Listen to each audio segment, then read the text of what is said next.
poquito. Y de esos poquitos, los que verdaderamente van a llegar a la salvación, a hallar la gracia del Señor, es aún menos. Vamos a rogarle al Señor que nos bendiga hoy en esta tarde y que toda palabra que escuchemos el día de hoy sea para bendición y para honra y gloria de su nombre. Señor y Padre, tú sabes todo lo que ha pasado, todo lo que acontece, todo lo que acontecerá. Así, Señor Padre, toma, Señor, tu palabra y dánosla a entender, Señor.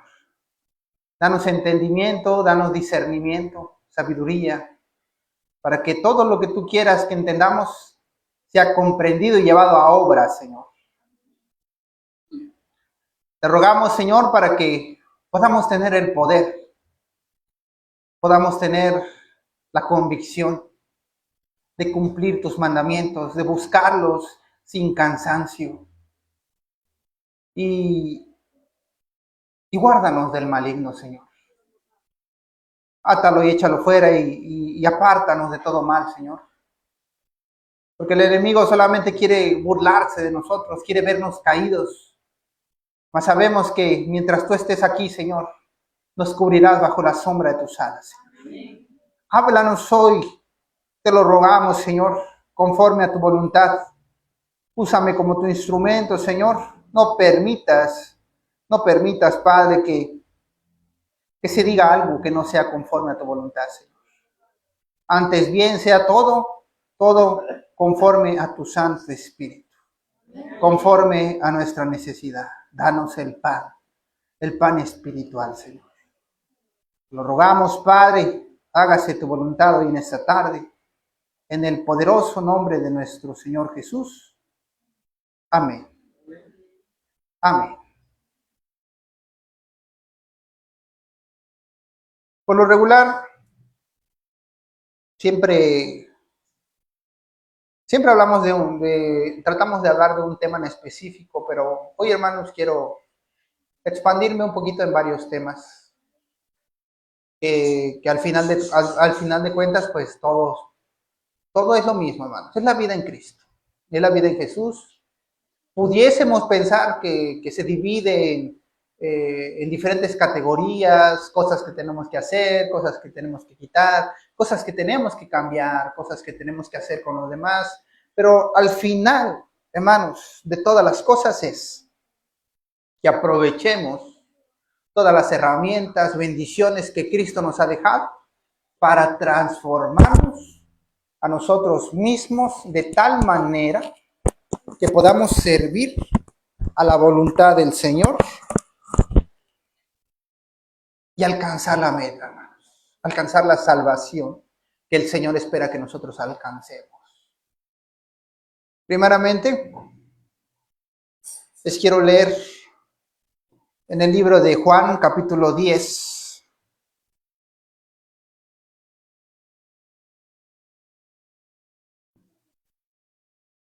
Juan, capítulo 10, versículo 11 de la palabra del Señor. No sé si se han dado cuenta, pero la última semana estuvimos hablando de que estemos preparados. Preparados en muchos aspectos, pero hay uno específico en el que debemos estar preparados. Contra la tergiversación de la palabra. Contra aquellos que profesan la palabra del Señor para engañar, para sacar provecho. No para bien del público, de las ovejas, de aquellos que buscan la voluntad del Señor, no, sino para enriquecerse y para traer caos sobre la tierra. La palabra del Señor nos dice en el libro de Juan, capítulo 10, versículo 11, dice: yo soy el buen pastor. El buen pastor su vida da por las ovejas.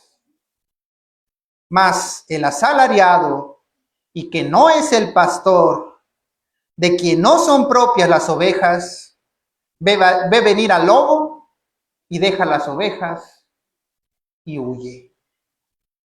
El lobo arrebata las ovejas y las dispersa.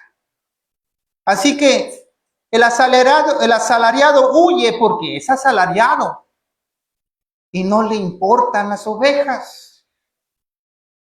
Yo soy el buen pastor. Conozco mis ovejas y las mías me conocen. Así como el Padre me conoce y yo conozco al Padre y pongo mi vida por las ovejas. También tengo otras ovejas que no son de este redil.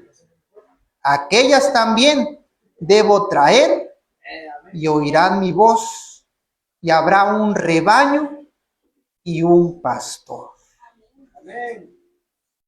Por eso me ama el Padre, porque yo pongo mi vida para volverla a tomar.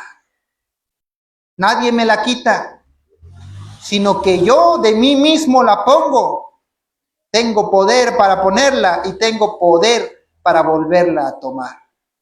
Este mandamiento recibí de mi Padre.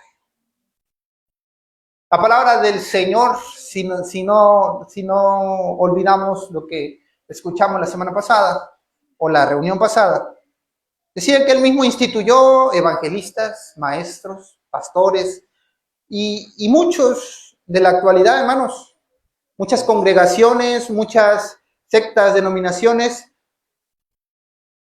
No sé si ustedes han tenido la oportunidad de ver otras religiones, otras congregaciones, pero por lo regular no hay maestros, no hay evangelistas, no hay nada más que un pastor. Es lo único que hay.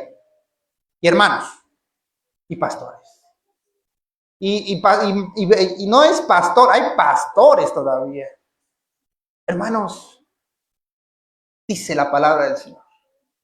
El buen pastor su vida da por las ovejas. Y el asalariado huye y las deja atrás. ¿Por qué? Porque es asalariado. Por eso, ese no es el verdadero pastor. Ese no es el buen pastor. Hermanos, todos esos que se hacen llamar pastores allá afuera y que se sientan en lo alto de la jerarquía y que se hacen llamar pastores a sí mismos, que se presentan como yo soy el pastor tal, de la iglesia tal, que solamente anda buscando enriquecerse con la lana de las ovejas. Ese no es el pastor, hermanos. Ese es un pastor asalariado. Y cuando ve al lobo venir, huye. Huye, hermanos. Hace unos días, pues nos vimos en la situación de ver cómo el mundo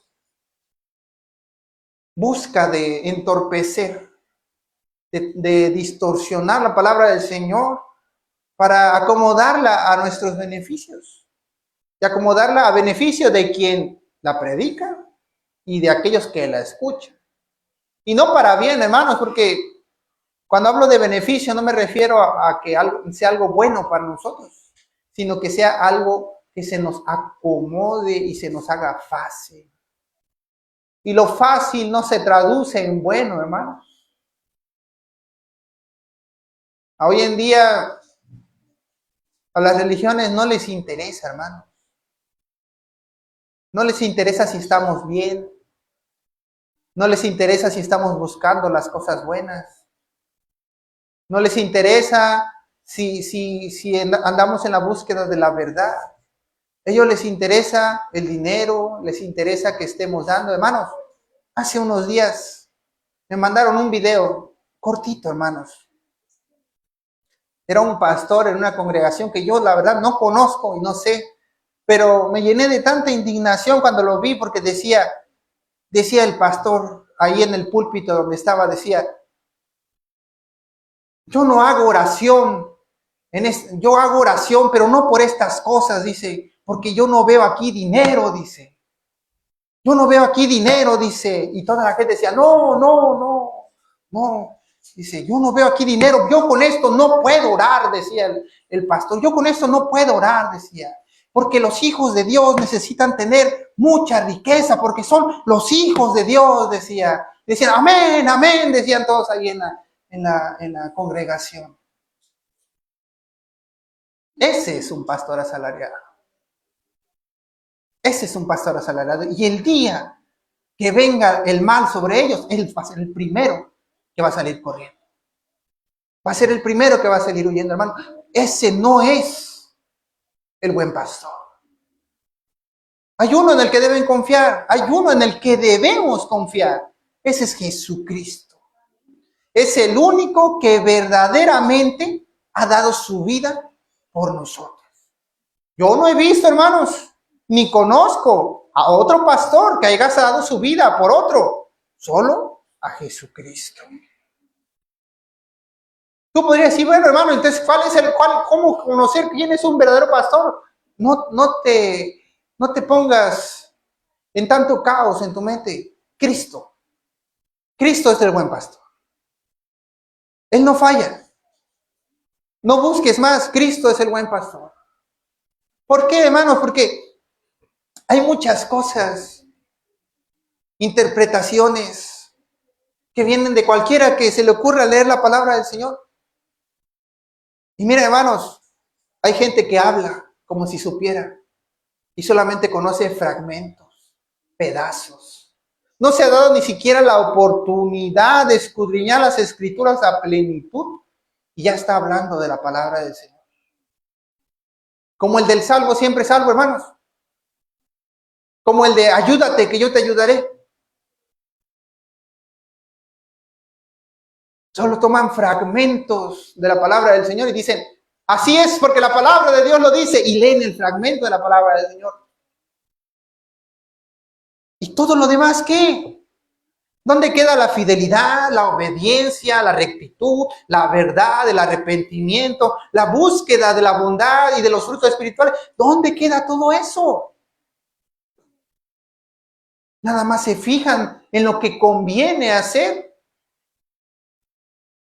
Y hermanos, el enemigo es tan ingenioso en ese aspecto que usa de la palabra del Señor para engañarnos, aunque tengamos conocimiento de la palabra del Señor. Por eso debemos estar siempre preparados, por eso debemos estar siempre sobreedificados, porque hay muchos que dicen ser pastores y no lo son, hermanos. No lo son. No les interesa el bien de las ovejas. Les interesa enriquecerse de las ovejas. Pero en el momento en que ya no les beneficie, se van a ir, hermano. Se van a ir.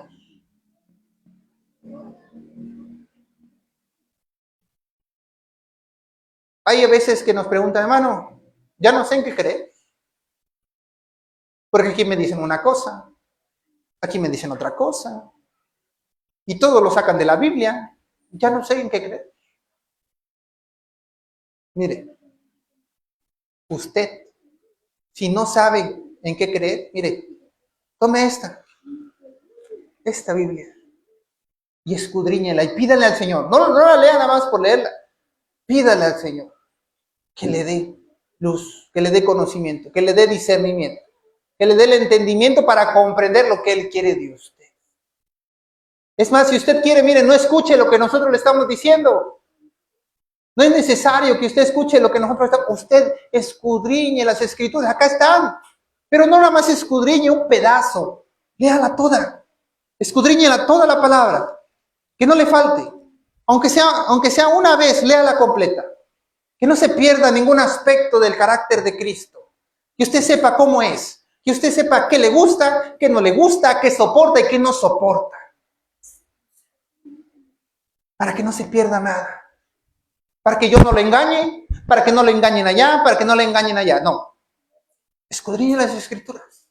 Lo que yo le diga, usted escúchelo, pero búsquelo. Compruébelo. Para que nadie le engañe. Para que no crea en el hombre. Para que crea en Cristo. Porque Él es el buen pastor. Él dice que llama a sus ovejas y sus ovejas reconocen su voz. Ese es el verdadero significado, hermanos. Porque va a venir muchos falsos profetas. Van a venir muchos falsos pastores. Y van a venir con lascivia, con labia, hablando cosas bonitas que se parecen a lo que la palabra del Señor dice. Pero no es, hermanos. No es. Y miren, yo no les voy a decir que esta congregación es la congregación del reino de Dios y todas las que están allá afuera son malignas. Porque no tengo la capacidad ni el derecho de decir tal cosa. Yo solamente les puedo decir, hermanos, nosotros estamos buscando la verdad. Estamos buscando la verdad y estamos dispuestos a aceptar nuestros errores y fallamos. Si algo no es correcto, adelante, hermano, esto no está bien y cambiamos. Porque es la verdad está aquí y eso no ha cambiado desde hace más de 2000 años. Eso no ha cambiado. Si nos equivocamos, hermanos, ¿cuántos años llevamos conociendo la palabra del Señor? ¿Cuántas veces nos hemos equivocado? Un montonal. Y siempre hemos aceptado nuestros errores y encaminado nuestro camino, buscando las cosas del Señor bien. Y si algo no era conforme a la voluntad del Señor, lo escudriñábamos, lo compartíamos y llegábamos a un consenso unánime y buscábamos. Y seguimos buscando, hermanos, las cosas del Señor. Pero allá afuera, hermanos, hay muchos hermanos que se han dejado de alguna manera influenciar, no solamente por lo que dicen los demás, sino por lo que muchas veces se encuentran fuera de contexto. Porque eso es una herramienta que usan muchos, sacar versículos y sacarlos fuera de contexto, para que todos sean engañados, para que todos caigan en las mismas trampas de siempre. No se dejen engañar, hermanos. Tenemos un pastor y ese pastor nos vigila y está atento a nuestras acciones, atento a lo que hacemos por él. Él nos cuida, él nos guarda, hermano. Eso tengámoslo por seguro. Miren, vamos a ir a la palabra del Señor. Ahí mismo en el libro de Juan, en el capítulo 8, versículo 29. 8:29 de Juan.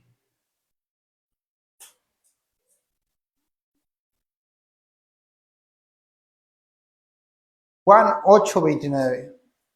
Porque el que me envió, conmigo está. No me ha dejado solo el Padre, porque yo hago siempre lo que a Él le agrada. Ese es el ejemplo más claro, hermanos. Dices tú, Cristo o Dios, Padre, no se puede ver. ¿Cómo puedo yo estar seguro de que lo que estoy haciendo está bien? ¿Cómo puedo yo estar seguro de que Él está conmigo? ¿Cómo puedo yo estar con la seguridad de que pues estoy haciendo las cosas bien? Si haces los mandamientos, si cumples los mandamientos del Señor, no dudes más. Pero una vez más reitero y vuelvo a repetir, hermanos, si vamos a escudriñar las Escrituras, escudriñemos todo. No pedazos, hermanos. Porque hemos visto, hermanos, que se han dejado engañar por lo que les dicen los demás, por lo que ven en Internet, por lo que les predican en Internet en otros lugares. Hermanos, y quedan confundidos y ya no saben si es esto y si es el otro, y porque aquí dicen así y porque aquí dicen así, y lo quieren todo mezclar de tal manera que les queda una amalgama de ideas e ideologías que ya ni siquiera saben, ya no tiene ni pies ni cabeza.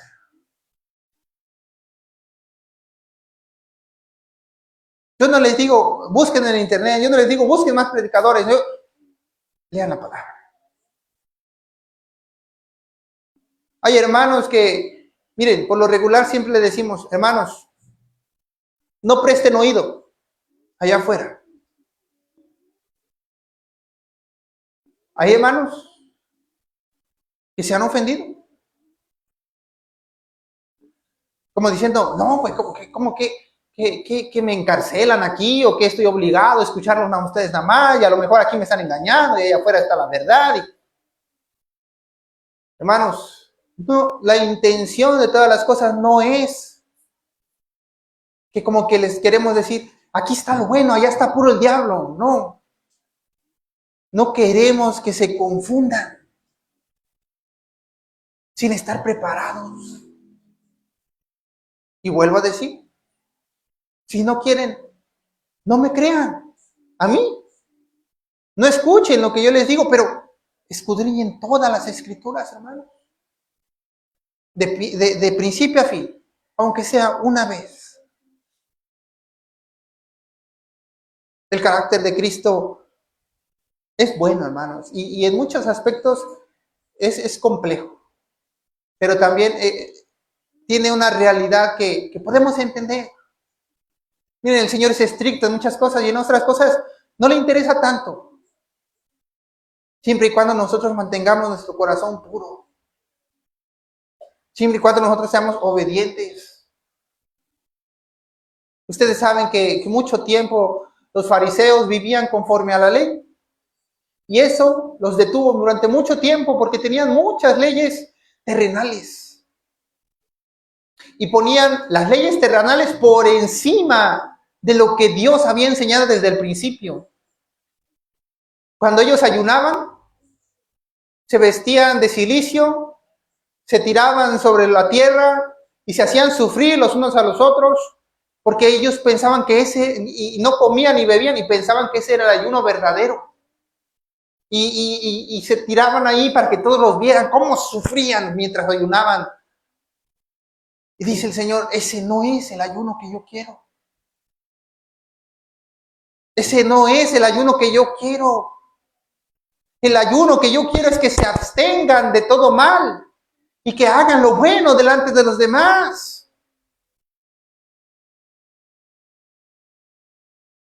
Pero no. El pueblo de Israel agarraba y se tiraba y no hacían nada. Nada más se tiraban como a sufrir. El Señor no nos quiere ver sufrir, hermanos. Ese no es el ayuno que el Señor busca. El ayuno es una herramienta para que nosotros nos pongamos en un estado de necesidad y podamos tener una relación más fuerte con el Señor. ¿En qué aspecto? Bueno, cuando hay necesidad, pues hay una oración más ferviente. Les voy a poner un ejemplo muy sencillo. Supongan que ustedes quieren hacer algo bueno, ¿no? Que quieren ir a visitar a un hermano que no han visto mucho tiempo. Y de repente ustedes antes de ir a ver a ese hermano se ponen a comer. Y comen mucho, mucho, mucho. Y ya cuando están bien rellenitos, pues ya están cansados, les da sueño. Y dice uno, mañana voy a ver a ese hermano. ¿Por qué se te fue el ánimo? ¿Por qué dejaste de hacer? Porque estás lleno. Porque no tienes necesidad. Porque estás en el estado de reposo total que dice uno, ahorita no tengo ganas. Ese es el peligro, hermanos. El no tengo ganas. El así estoy bien. La pereza, hermano. Pero cuando uno ayuna, y miren, el ayuno no es para que tú se lo estés contando a los demás allá afuera. El ayuno no es para que te veas todo demacrado y te digan, ay, mira el hermano, cómo ayuna, mira cómo se ve todo flaco. No, hermanos, el ayuno ni siquiera lo debe notar la gente. El ayuno es tú y el Señor, y nadie más. Dice la palabra del Señor, si estás ayunando, lávate la cara, que nadie se dé cuenta de que tú estás ayunando y sigue con lo que estás haciendo. Y que la necesidad de esa hambre que la carne tiene sea fortalecida por el Espíritu y seas tú dominando sobre la carne y no la carne sobre el Espíritu y busques al Señor con más fuerza y con más intensidad. Y cada vez que sientas hambre, órale al Señor. Y cada vez que la carne se queje, sea un recordatorio de que tú debes estar en más comunión con Cristo.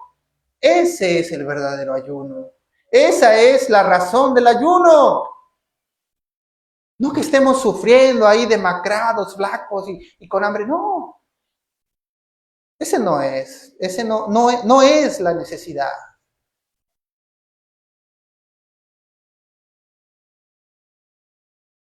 Todas estas cosas, hermanos, vienen aquí en la palabra. Todas esas cosas son para que nosotros estemos fortalecidos. Todas esas cosas son para qué? Para que cuando alguien más venga con sus ideologías vanas, nosotros ya tenemos una base fundamental. Esta es la base fundamental, hermano. Puedes decir lo que quieras, tú puedes venir de cualquier religión, de cualquier secta y denominación, pero si tú llevas esta base, hermanos, la verdadera base, lo demás no importa. Lo demás no importa. Y aquí lo dice el Señor mismo. Dice 8:29, porque el que me envió conmigo está. No me ha dejado solo el Padre, porque yo hago siempre lo que le agrada. Dice el Señor Jesús, yo estoy seguro de que el Señor está conmigo porque yo hago lo que a Él le agrada. Simple y sencillo. ¿Quieres tener la seguridad de que Cristo está contigo? Haz sus mandamientos, cumple sus mandamientos, sigue sus mandamientos. Y el Señor va a estar contigo. ¿Por qué? Porque Él es fiel y veraz. Y lo que dice, lo cumple. Y Él ha prometido, hermanos, que si nosotros nos arrepintiésemos de corazón, Él nos perdonaría. No hay más, hermanos. Vamos a ir a Mateo capítulo 4, versículo 17 de la palabra del Señor.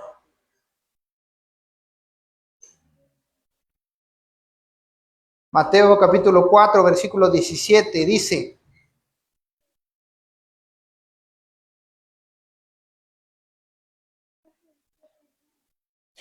por lo regular nosotros tenemos una palabra que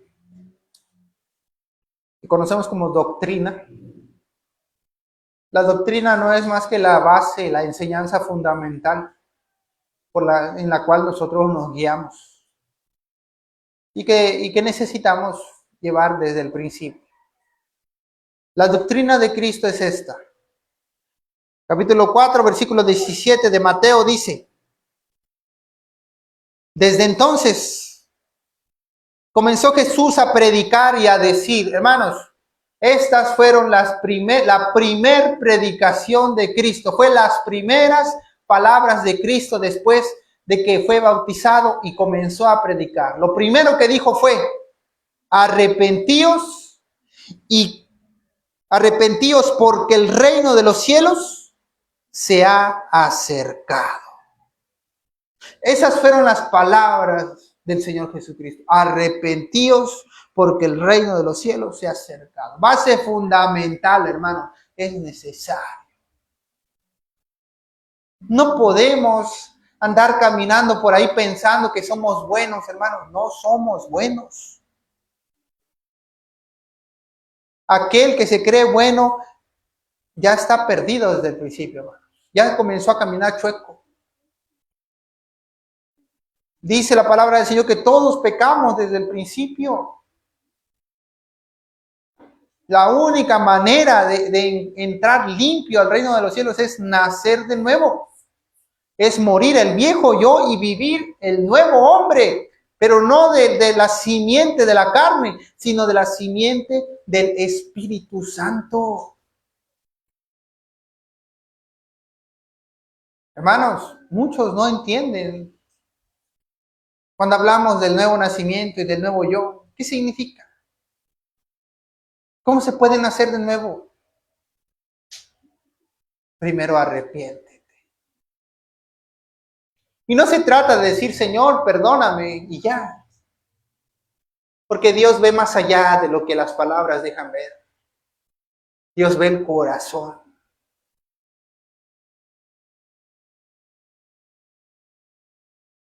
Dios es perdonador, hermanos.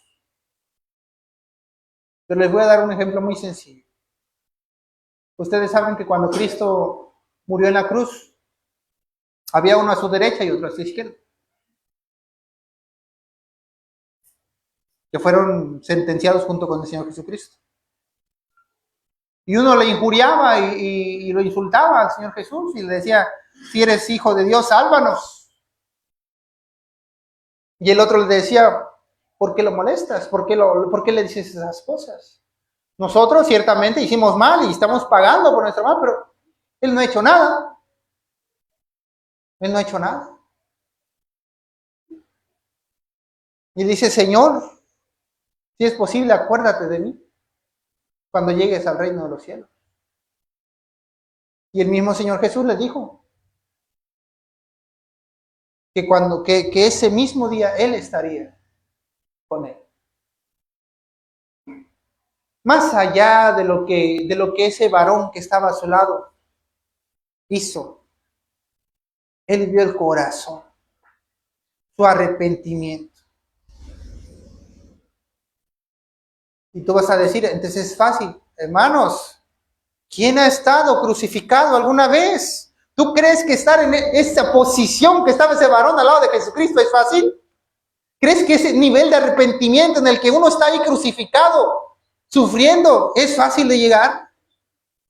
Y dice la gente allá afuera, porque nada más les gusta sacar extractos de la palabra del Señor, dice, pues como ese yo le voy a hacer.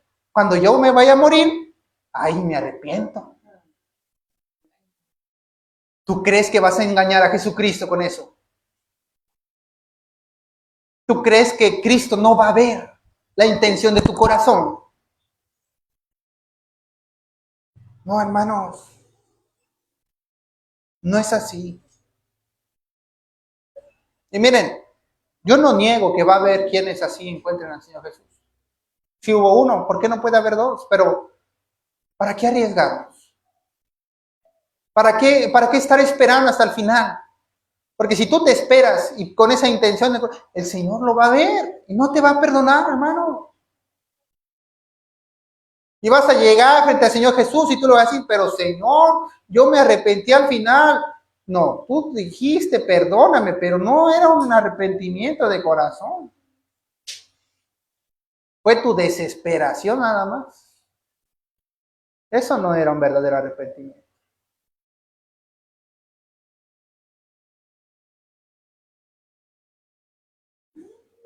Por eso, hermanos, el Señor nos prepara desde el principio.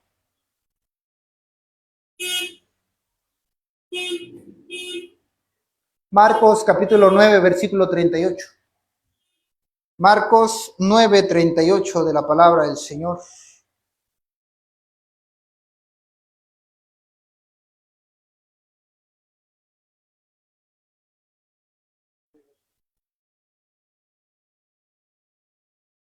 Marcos capítulo 9, versículo 38.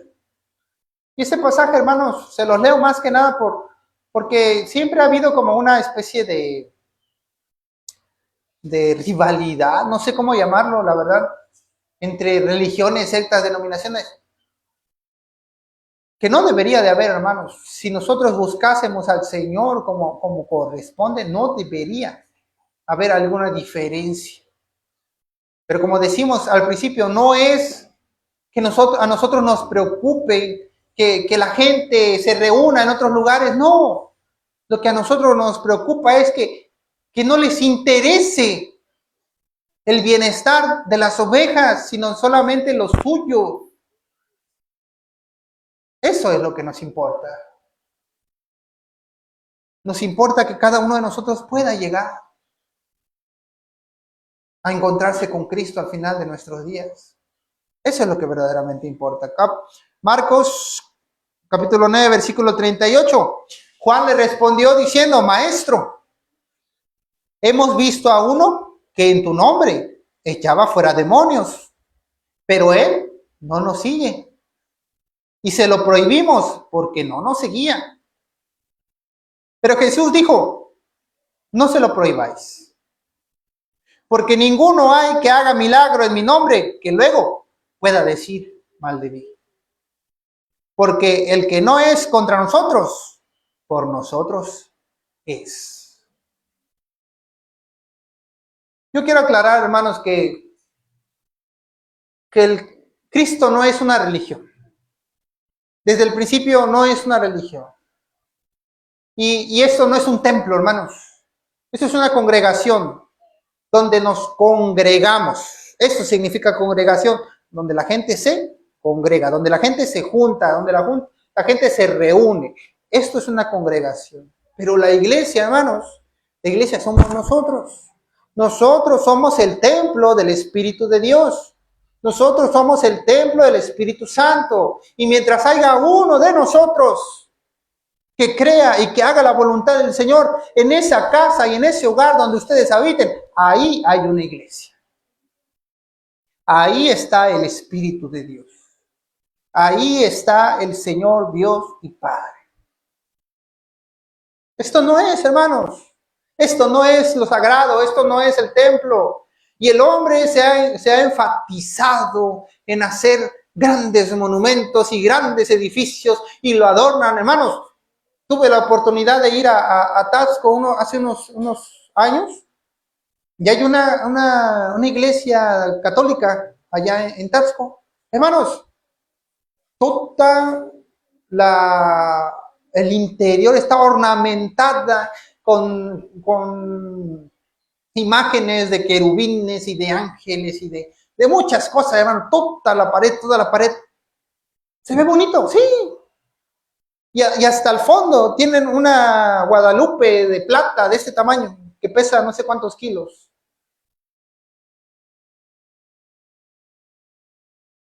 Pero ahí no está el Señor. La ornamentación y lo bonito del edificio, y eso no. Ahí no habita Cristo. Porque Cristo habita en el corazón de aquellos que hacen su voluntad. Y ese monumento va a ser destruido. ¿Por qué? Porque ahí no habita Cristo. Cristo habita en el corazón de aquellos que le buscan.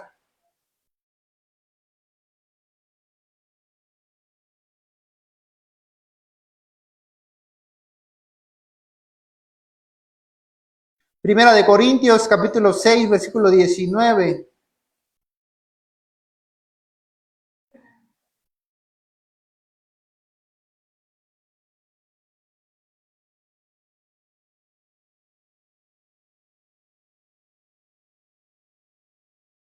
Primera de Corintios, capítulo 6, versículo 19 de la palabra del Señor dice: